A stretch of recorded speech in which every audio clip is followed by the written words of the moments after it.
more examples from your competitors, talking about especially a couple of them more in details in this short presentation, and maybe a little bit sort of research point of view, and basically what I've been doing in this car context. Actually, when I started my presentation, I went back to my history with cars because I more or less started my research career with cars. It was my first project I did about 13-12 years ago as my master thesis for the Helsinki School of Economics. We were studying Nissan design in different European countries and really found that, for example, in Finland, Germany, Italy, the brand image of Nissan, and especially if you take Nissan Micra or different models, they're very different. I think that's quite different from Audi's situation, where Audi image is quite coherent or sort of solid in most of the countries. Basically the same Audi all over the world. But that was that. And another thing that reminds me is 12 years ago we saw Nissan Primera clay model in the Nissan Design Studio in Munich, and boy, it looked futuristic at the time. But actually, when looking now, the model here, it's not futuristic at all. It's very old, outdated. It is also very important to think about. Even 12 years, even though it's quite a short time in the history span of automotives, it really lots of things changes around these years, especially now when there's more models coming to the market. There's a lot of new models, a lot of brands that are all the time updating their image. But still, you, as we show in the previous presentation, you have to remember your history. You have to keep up some kind of continuity in design and branding. Then I basically went sort of more deeply into car design. We actually had a few years project where we studied Volkswagen Group, especially the platform strategies, which started to be sort of hot topic about 10-15 years ago. The Volkswagen Group were, like, as you know, we're doing Volkswagen's, Audi's, Seat and Skoda brands. And in many of the models, even between the brands, there could have been something like 80% of the same components, same technical components. The platforms were used across different brands and different models. So of course the main, it became very important to think about for the companies, and also my interest in the project was to think about what are the different sort of brand identities in the Volkswagen Group, because of course it's very important that you make Audi different from Volkswagen, different from Skoda and Seat, even though they sort of technically, roughly speaking, are the same car, but you have to justify your price difference, you have to build a different image. So obviously you do it through design, you do it more and more by branding. So this combination of design, technology, branding and differentiation became sort of more and more interesting for me, also for my research that I was doing in automotive and other product areas. Another example from a few years back was this Ford Motor Company, that it was at the time when they, for example, did the Volvo S40, Mazda 3, Ford Focus, and even some of the Jaguar models by using lots of the same technical components, the platforms. And obviously, if you are a customer of Volvo, it's very important that it's different from Mazda, that it's different from Ford, especially in terms of the experience, the feeling, the branding. You certainly buy more or less brand nowadays. So I started to more interested in design for experience, how to make experience. You probably recognize Volvo here. So how you build the surface, how you design the car, how you make the brand experience, so that you, as a Volvo customer, you really get what you gain for.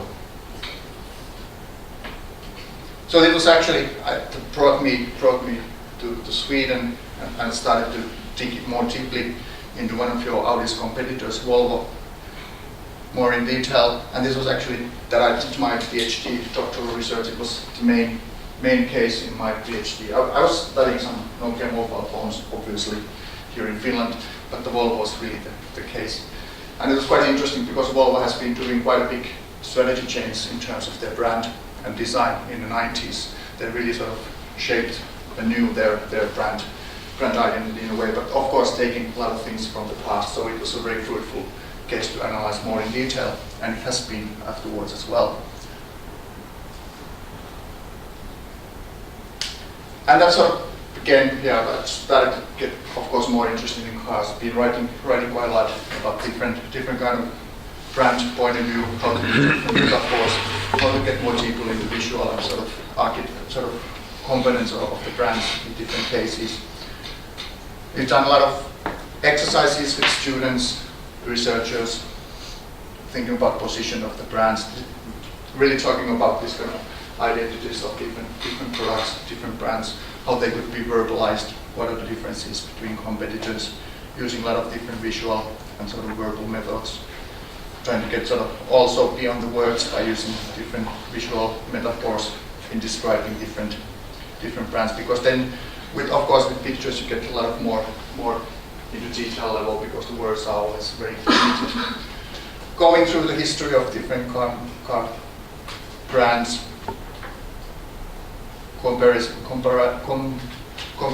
between competitors, even some cases going very sort of technical or very in detail, analyzing what are the components of brand specific design elements in different brands. Lots of methods. There's more information for you also if you want to get more into details and these things, how to analyze brands and how to analyze design. I'm not going to go more in detail in this short presentation.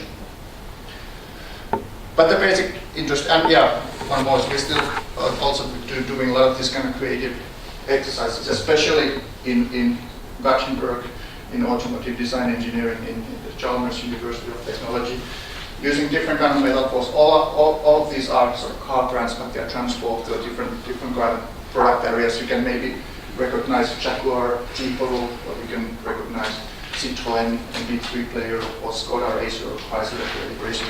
We've done a lot of these kind of exercises, project with sort of car companies and other brands in mind, and trying to transfer the core values, the brand values, into different kind of visual representations in different product areas, which has been very interesting in total. It's also, of course, always a big challenge to step out from the automotive world to a different area. You have to remember the limitation of the categories. But yeah, the main question has been, and I guess also sharing the same with Clemens, of how can companies use product design, especially as a strategic or intentional communication media, when they want to create and maintain a strong visual recognition for the brand.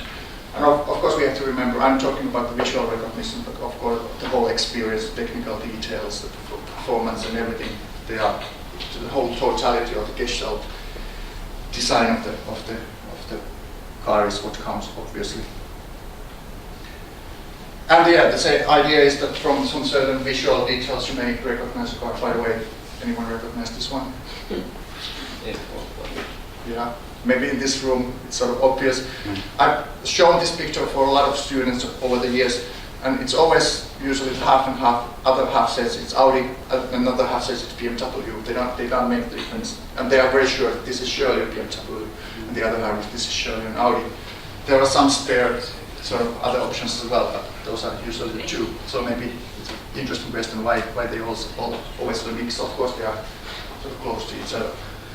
But it's of course not only the details, it's a whole feeling, whole appearance, the Gestalt appearance, the sort of holistic feeling that you get from the car that counts. And of course in car world the side view is a little bit more challenging than the front view, because the front view is something that most of the companies are really investing. But I guess there are lots of Audi specific design elements you already saw in the previous presentation that you can find in this A4 model. Not going into the process, but I guess again sharing lots of these previous presentations, we can find that there is always some kind of intent or the values, the company or the brand behind. You can actually see it very well. But what is the brand? What the brand is about? What is the sort of more or less the reasons for the brand's existence? How it's different from the competitors? Why somebody would like to have an Audi or Volvo or BMW? So what is the message that the company and the brand want to communicate? And of course, product design works as a media. How is the brand expressed in product design remains the sort of key question. And then obviously we're interested also in the user response. How is the brand and its products perceived in markets, and especially in different markets, and especially in different user groups.